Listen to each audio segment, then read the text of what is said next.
хөтөлбөр үргэлжилж байна. Манай сэтгүүлч уянга бүгд найрамдах Польш улсад ажиллаж, Монгол улсын ерөнхийлөгчийн айлчлалтай холбоотой мэдээллүүдийг хүргэж байгаа. Тэгвэл ерөнхийлөгч Хүрэл Сүхийн бүгд найрамдах Польш улсад хийж байгаа төрийн айлчлалын үрээнд харилцаа хамтын ажиллагааны баримт бичгүүдэд гарын үсэг зоржээ. Хоёр улс дипломат харилцаа тогтоосны 75 жилийн хүрээнд харилцааны түвшнийг ахиулж, иж бүрэн түншлэлт хүргэлээ.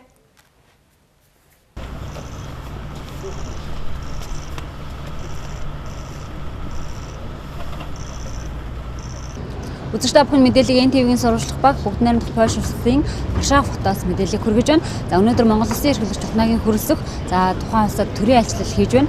Тухайн бүгд найрамдах Польш улсын ерөнхийлөгч Анжей Дуда оноо улсад 2023 он төрийн айлчлал хийж байсан. За энэ удаагийн Монгол улсын ерөнхийлөгч Ухнагийн хүрэлцэх айлчлал нь хариу айлчлал гэдгээр онцлогтой. За хоёр орны эдийн засаг болоод боловсролтой чухал хэмжлэн маш олон салбарт хамтран ажиллах тухай зарим нэгэн баримт бичгүүдэд бол гарын үсэг зурх ийм хүлээлттэй байгаа нь. За хоёр орны эдийн засгийн тэр дундаа гадаад худалдааны мэдээллийг харах юм бол 2024 онд нийтдээ 105 сая долларын гадаад худалдааны эргэлт байна. За үүний 1 сая долларын Монгол улсын хувьд бүгд найрамдах Польш улс руу бол бараа бүтээгдэхүүн экспортсон гэсэн ийм мэдээлэл байгаа. Тэгэхээр цаашид ч гэсэн манай улсын хувьд бүгд найрамдах Польш улстай харилцаагаа илүү өргөжүүлж, за тэр дундаа эдийн засаг хамтын ажиллагаа гадаад худалдаан дээр илүү анхаарах нь чухал гэдгийг эндээс харж байна. За тийм учраас хоёр талууд бас үүнтэй холбоотой хэд хэдэн санамжчиг баримтчгүүдэд гарын үсэг зурхмаа.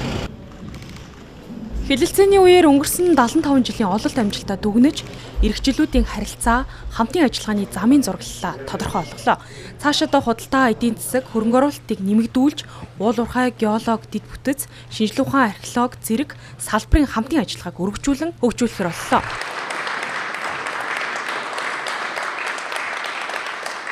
Энэхүү ажлын хүрээнд соёл урлаг, соёлын бүтээлч үйлдвэрлэл ухайлбал урлагийн хамтсан тоглох зохион байгуулах, соёл урлагийн салбарын оюутан судлаач багш нарын солилцоо хөтөлбөрийг хэрэгжүүлэх зэргээр кино урлаг, дүрслэг урлаг болон хөгжмийн урлагийн мэргэжлийн сургуулийн хамтын ажиллагааг өргөжүүлэн хөгжүүлэхээр бас боллоо. Бас худаа жахон техникийн чиглэлээр хүмүүсийг сургах боломжтой байна. Бид нар сая дурдсан Монголын аюулгүй хүнсний аюулгүй байдлыг хангах Монголын төсөл явагдаж байгаа. Тэр талаараа бас манай их сургуулиудад Монголын мэргэжлийн хүчийг бид нар бэлдэх боломжтой байна. Нийтдээ 13 баримт бичиг гарын үсэг сурлаа. 13 эрх зүйн баримт бичгийг салбар болгонд байгуулж байна гэдэг бол үнэхээр энэ хоёр орны харилцаа хэрхэн идэвхтэй явагдаж байгаа вэ гэдэг юм бол илтгэл болж байна тийм.